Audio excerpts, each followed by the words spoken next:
یا سیدی آپ سے ایک سوال ہے کہ اگر کوئی شخص صلی اللہ علی محمد الی یوم الدین یعنی محمد پر درود ہو قیامت کے دن تک یہ اضافہ کر لے تو ایسا کرنا کیسا، اور اگر جائز ہے تو کیا پڑھنے والے کو اس کی برکتیں ملے گی؟ جزاک اللہ خیر۔ مطلب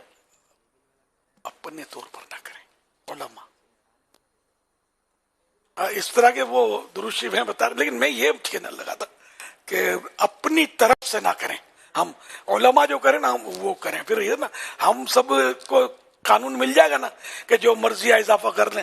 تو پھر کچھ کا ڈالیں گے، ہمارے پاس اتنا علم نہیں ہوتا، تو خالی جس کو عربی آئے وہ سب کچھ کر سکتا ہو تو پھر قرآن کے اتنے ترجمے تفاسیر حدیثوں کے ترجمے تفاسیر کی کیا حاجت تھی؟ عربی آتی ہے تو حدیث سمجھ لی، قرآن سمجھ لیا، تو یوں اپنے تو بس سمجھنے والے بہت سارے کھڈوں میں کلٹیاں کھا رہے ہیں، کلابازیاں کھا رہے ہیں، اور جنہوں نے ایمان کے نور سے سمجھا اور علماء کے پیچھے چل کر اس کو فالو کیا وہ نور والے آقا کا جشن منا رہے ہیں الحمدللہ۔ تو اپنے طور پر نہیں کرنا، بزرگوں نے اگر کیا ہے، ہمارے علماء نے بزرگوں نے، تو وہ ہم بھلے اضافہ کیا تو اس کو پڑھیں، جیسے سرکار اعلی حضرت رحمت اللہ علیہ نے بعض جگہ اضافوں کے الفاظ ہیں ان کے تو ہم وہ پڑھتے ہیں الحمدللہ۔ صلو علی الحبیب صلی اللہ علیہ وسلم، جیسے معنی کے اعتبار سے اس میں حرج نہیں نا، صلی اللہ علیہ محمد الی یوم الدین، تو اگر علماء نے یہ لکھا ہے تو پڑھیں، اور یہ میرا مشورہ ہے کہ اپنے طور پر میں پسند نہیں کرتا کہ دعاؤں میں درودوں میں یعنی کچھ انٹرفیئر کروں نا، اپنا کوئی یعنی کہ جوڑ لگاؤں، میری اپنی کیٹیگری ہے، کیونکہ جو میں تو جمع اور واحد کے سیغے ہوتے ہیں نا، اس میں بھی کہ جو حدیث پاک میں جیسے کسی دعا میں واحد ایک کا سیغہ آیا تو جمع میں ہمارے پڑھی جاتی ہے، حرج نہیں ہوتی، لیکن مجھے یوں لگتا ہے کہ جو زبان رسالت سے نکلا ہے ہم وہ پڑھ کے آمین کہتے ہیں تو تائید تو ہو گئی نا، کہ یہ اس طرح سوچ بنی کہ بہار شریعت میں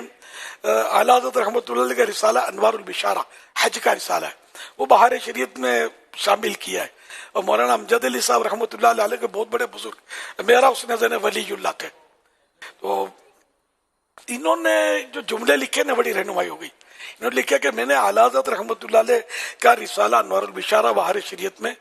من و ان شامل کیا ہے، میں نے کئی الفاظ کی تبدیلی نہیں کی کہ اعلیٰ حضرت کے کہاں اعلیٰ حضرت کے الفاظ اور کہاں میرے الفاظ، تو جو برکت اعلیٰ حضرت کے الفاظ میں ہوگی وہ میرے الفاظ میں کہاں ہوگی، تو اس لیے میں نے پورا جو لکھا وہ شامل کر دیا، اس سے بڑا ذہن بنا، تو جو زبان رسالت سے نکلا ہم اس کو انی کو انا کر دیں اور یہ جمع کر دیں تو یوں تھوڑا میری اپنی یہ سوچ بنتی ہے کہ جو نکلا یا کسی بزرگ کی زبان سے جو ادا ہوا ہم بے عینی اس کو کہہ دیں، اور جب آمین کہتے ہیں نا ہم کسی دعا پر تو ایک طرح سے مطلب یہ کہ ہماری اس میں آمین مانا یا اللہ ایسا ہی کر، تو ہم شامل تو ہو ہی گئے نا اس میں، ورنہ تو قرآن کی صورتیں بھی ہیں جس میں واحد میں اور جمع میں تو اب ہر ایک کاریگری شروع کرے کہ یار یہاں تو جمع تو ہے نہیں واحد ہونا چاہیے، اور میں بولوں واحد میں پڑھوں تو واحد ہو تو وہاں میں جمع میں پڑھوں، تو یہ میں تو قرآن کریم اور حدیث سب نعوذ باللہ، مطلب ہم اس کو تھوڑی مطلب کھلونا بنا سکتے ہیں، جو لکھا ہے وہ ویسے منن والے سوچن والے نہیں، ہاں اپنی آنکھیں بند ہیں قرآن حدیث پر۔ صلو علی الحبیب صلی اللہ علی محمد